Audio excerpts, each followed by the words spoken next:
regardons comment retrouver l'équation différentielle qui régit l'évolution du pendule pesant.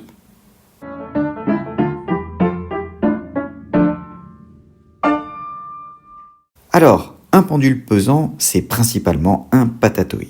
Patatoïde de centre de gravité G et que l'on accroche au mur, par exemple, par un point de fixation O. Ce point de fixation nous permet de définir un repère dans lequel on définit un angle θ par rapport auquel le pendule va aussi.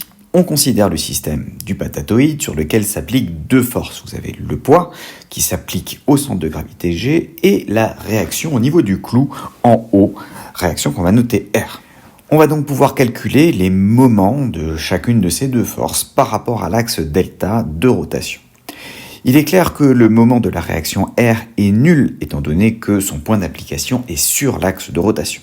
En revanche, le moment du poids, lui, n'est pas nul. On peut donc le calculer en essayant de déterminer le bras de levier petit a, qui est la distance entre l'axe et la droite d'action de la force, donc ici P.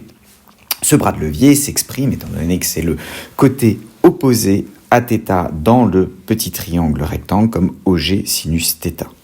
On a donc un moment qui s'écrit A fois mg et étant donné le sens de rotation induit par le moment du poids qui va être négatif, donc du moins A mg, c'est-à-dire moins mg OG sinus θ. Le théorème du moment cinétique, appliqué par rapport à l'axe fixe de rotation delta, s'écrit alors I delta θ point égale la somme des moments, en l'occurrence moins mg/g sinus θ, soit θ point plus mg/g sur I delta fois sinus θ est égal à 0. On reconnaît dans cette équation une équation totalement similaire à celle du pendule simple. Le pendule simple d'ailleurs s'en déduit puisque OG dans ce cas-là vaut L, I delta vaut ml carré et la simplification nous ramène au fameux G sur L sinus θ qui apparaît dans l'équation du pendule simple. On peut aussi faire une analogie avec un oscillateur harmonique dans l'approximation des petits angles pour lesquels sinus θ sera presque égal à θ.